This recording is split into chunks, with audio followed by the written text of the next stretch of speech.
Hello दोस्तों, आप सभी का स्वागत है एनिमे की इस दुनिया में। तो इस नई सीरीज की स्टार्टिंग में हम यूकी नाम के एक लड़के को देखते हैं जो कि स्कूल में था और विंडो से बाहर देख रहा था। तभी यूही नाम की लड़की आकर यूकी से पूछती है कि तुम बाहर क्या देख रहे हो, जिस पर यूकी कहता है कि सुनो, तुम्हें मेरे साथ बात नहीं करनी चाहिए, इससे बाकी के स्टूडेंट गलत रूमर बनाएंगे। लेकिन यूही को इस बात से कुछ खास फर्क पड़ता नहीं है क्योंकि वो दोनों चाइल्डहुड के फ्रेंड्स हैं। इसके बाद यूकी वापस से बाहर देखने लगता है और सोचता है कि पता नहीं ये दूसरा वर्ल्ड कैसा होगा। और तभी अचानक से उनके क्लासरूम में एक मैजिक सर्कल क्रिएट होता है और उसमें से काफी तेज रोशनी आती है। यूकी ये देखकर हल्की सी मुस्कुराहट देता है, जैसे कि उसे पता हो कि ये सब क्या हो रहा है। और फिर जैसे ही वो रोशनी हटती है तो सारे के सारे बच्चे खंडहर जमीन पर थे। किसी को कुछ समझ नहीं आ रहा था कि ये सब क्या हो रहा है। लेकिन यहाँ पर यूकी खुश होते हुए कहता है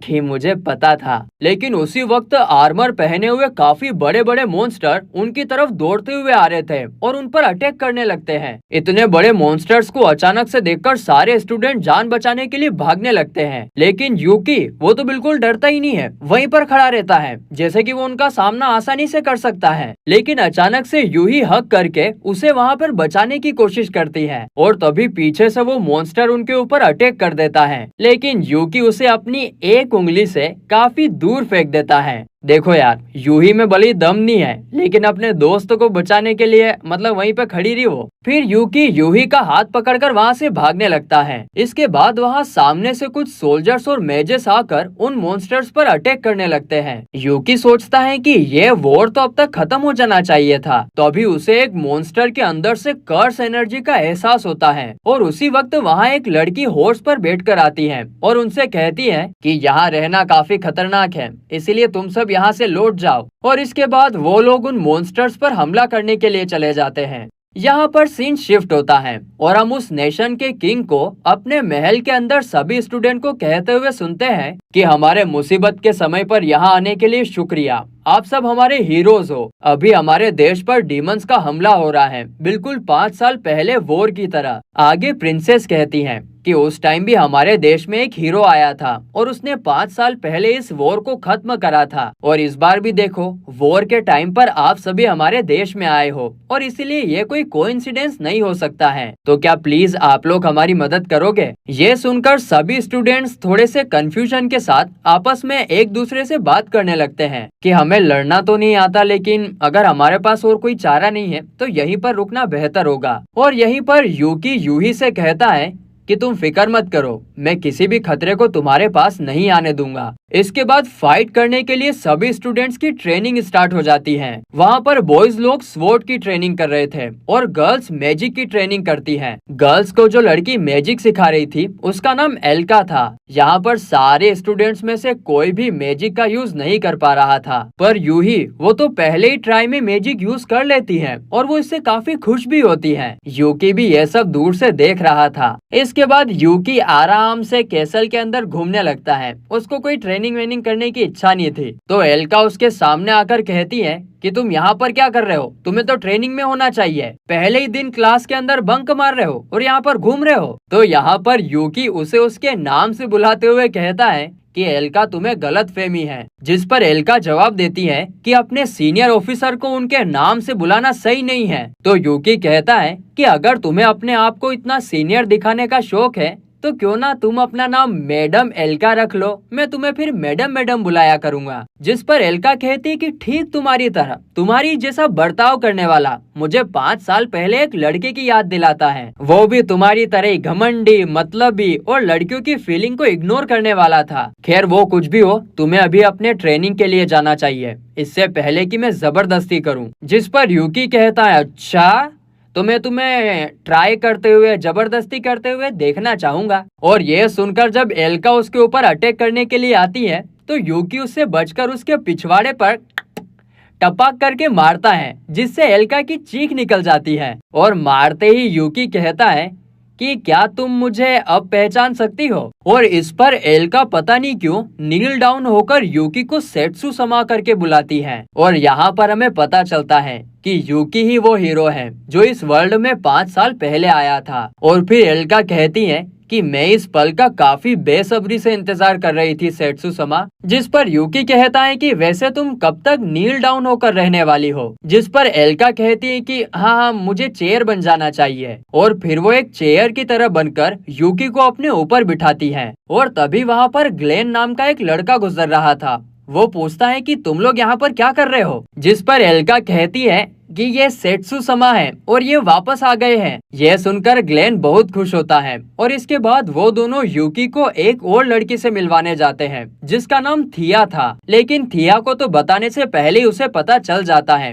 कि सेट्सू वापस आ गया है। तो यूकी कहता है कि मुझे पता था तुम मुझे पहचान लोगी थिया। तो थिया कहती है कि भले ही तुम बाहर से अलग दिखते हो, लेकिन मैं तुम्हारी मैजिक एनर्जी को कभी नहीं भूल सकती हूँ। आगे यूकी कहता है कि मैंने जैसा बोला था मैं वापस आ गया हूँ, मैं लौट आया हूँ। सब ये सुनकर खुश हो जाते हैं और उसका वेलकम करते हैं। आगे ग्लेन कहता है कि मुझे हमेशा से पता था कि तुम जिंदा हो। जिस पर यूकी कहता है कि हाँ बिल्कुल, ये तो होना ही था। इसके बाद सब लोग बात करने के लिए किले के ऊपर बाहर खुले में जाते हैं। वहाँ पर एल्का उससे पूछती है कि तुम हमारे वर्ल्ड में वापस आए कैसे। और यहाँ पर ग्लेन भी पूछता है कि और तुम पहले से अभी इतना अलग क्यों दिख रहे हो। जिस पर यूकी कहता है कि सच कहूँ तो इसका जवाब मुझे भी नहीं पता। और ये बोलते बोलते वो अपनी पिछली बार की फाइट याद करने लगता है जहाँ वो एक टोमा नाम के दुश्मन से लड़ रहा था। और लड़ते लड़ते ही वहाँ पर अचानक से काफी बड़ा धमाका होता है, जिसके बाद से मैं एक दूसरे वर्ल्ड में रीबोर्न हो गया। लेकिन उस दूसरे वर्ल्ड में भी मेरी पावर्स और मेमोरीज मेरे साथ थी। और फिर एक दिन अचानक से मैं दोबारा इस वर्ल्ड में समन हो गया।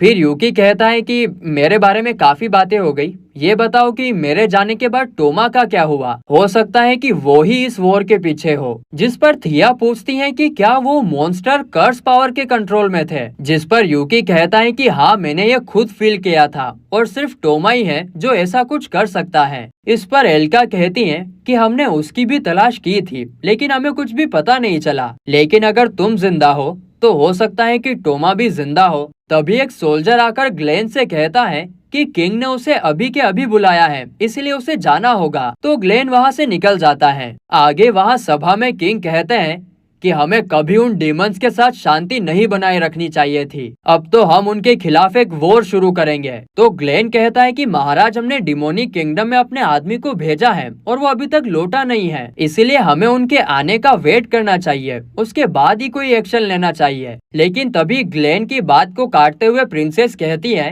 कि डीमंस ने ही तो पहले हमारे ऊपर हमला किया था, और इस बार तो हीरोज का हमारे साथ समन होने का मतलब है कि जस्टिस हमारी साइड पर है। और यह सुनकर सब लोग तालियां बजाने लगते हैं, जैसे कि सबके मन के अंदर वॉर करने का ही हो। इसके बाद हम देखते हैं कि यूही अकेले ही अपने मैजिक की प्रैक्टिस कर रही थी, और तभी यूकी पीछे से आकर उसे शाबाशी देता है और कहता है कि मैंने तुम्हें देखा है और लगता है कि तुम्हारे अंदर मैजिक के लिए काफी टैलेंट है। तो यूही कहती है कि ये प्रैक्टिस किसी को चोट पहुंचाने के लिए है ना। जिस पर यूकी हाँ में जवाब देता है। और फिर यूही कहती है कि अगर मेरे पास मैजिक के लिए टैलेंट आया तो मैं तुम्हें प्रोटेक्ट करूंगी। हाय, एक ऐसी फ्रेंड तो मेरी भी होनी चाहिए। इसके बाद एल्का, ग्लेन और थिया बाहर आकर यूकी से मिलते हैं। वहाँ पर ग्लेन कहता है कि मैंने हीरोज की ट्रेनिंग के लिए टाइम मांगकर वॉर को थोड़ा डिले तो कर दिया है, लेकिन इस पॉइंट पर आकर वॉर को रोका नहीं जा सकता है। तो यूकी थोड़ा सोचता है और कहता है कि अगर ऐसा है तो मुझे खुद वहाँ जाकर वॉर को रोकना पड़ेगा, क्योंकि वॉर से सिर्फ लोगों की जान ही जाती है और इसीलिए हमें इसे रोकना ही होगा। यह सुनकर एल्का कहती है कि फिर तो हम भी तुम्हारे साथ गार्ड्स बनकर चलेंगे। जिस पर यूकी कहता है कि नहीं, इस बार मैं अकेला जाऊंगा, क्योंकि इस सिचुएशन में तुम यहाँ से नहीं जा सकते, और अगर टोमा इन सब के पीछे है तो यहाँ पर भी फाइट करने के लिए किसी का होना जरूरी है। इसके बाद वे लोग कैसल के अंदर इनविजिबल बनकर घुस आते हैं, लेकिन एल्का यहाँ पर आगे निकल जाती है और एक सोल्जर को धो डालती है, और फिर सबको फंसाने के बाद क्या कहती है, सॉरी वो मैंने उसको गलती से मार दिया। तो वो लोग कहते हैं कि क्या लड़की है यार ये, और फिर वो सोल्जर को वहाँ पर कहीं छुपा देते हैं और अंदर चले जाते हैं। वहाँ पर एक कमरे के अंदर यूकी को अपनी स्वॉर्ड मिलती है और वहाँ से बाहर जाने का रास्ता भी होता है, लेकिन तब तक बाहर सैनिकों ने उस मार खाए हुए सोल्जर को ढूंढ लिया था और इसीलिए वो सारे गेट बंद कर देते हैं। ग्लेन और थिया कैसल के अंदर उन्हें रोकने के लिए जाते हैं और यूकी एल्का के साथ बाहर के रास्ते जाता है। तभी वहाँ पर यूही आ जाती है और यूकी से पूछती है कि तुम लोग कहाँ जा रहे हो और क्यों। अब क्योंकि यूकी जल्दी में था तो वो यूही को पकड़कर कहता है कि अभी के लिए तो मैं तुमको सिर्फ इतना ही बता सकता हूँ कि मैं इस वर्ल्ड में पहले भी एक बार समन हो चुका हूँ और इसीलिए इस वॉर को रोकने के लिए मैं एक पुराने दोस्त से मिलने जा रहा हूँ। जिस पर यूही कहती है कि अगर तुम कहीं पर जा रहे हो तो मैं भी तुम्हारे साथ जाऊंगी और मैं प्रॉमिस करती हूँ कि मैं तुम्हारे ऊपर बोझ नहीं बनूंगी। जिस पर यूकी कहता है कि बिल्कुल भी नहीं, ये तुम्हारे लिए काफी खतरनाक हो सकता है और वैसे भी ये काम मुझे ही करना होगा। और फिर यूकी एकदम शांति से कहता है कि तुम जानती हो ना कि मैं किस लिए जा रहा हूँ, क्योंकि मैं तुम्हें खतरे में नहीं डालना चाहता। जिस पर यूही कहती है कि ठीक है चलो, लेकिन क्या तुम अपनी आंखें बंद कर सकते हो। और फिर जैसे यूकी अपनी आंखें बंद करता है तो यूही उसे पकड़कर उस पर मैजिक का यूज करके उसकी आंखों पे जो बाल आ रहे थे उसे कट कर देती है। और इस प्यारी सी दोस्ती भरे जेस्चर को देखकर यूकी काफी इम्प्रेस हो जाता है कि वाह। और फिर यूही कहती है कि मैं इसी तरह काफी मेहनत करके काफी स्ट्रॉन्ग बन जाऊंगी ताकि इस वर्ल्ड में मैं भी तुम्हें बचा सकूं। जिस पर यूकी उसके साथ थोड़ी सी मस्ती करता है और उसके फोरहेड पर फिंगर से मारता है और कहता है कि अगर अगली बार तुमने इसे डॉज कर लिया तो मैं तुम्हारी बात मान लूंगा। और फिर यूकी वहाँ से चला जाता है। और इसी के साथ नई सीरीज का पहला एपिसोड यहीं पर खत्म होता है।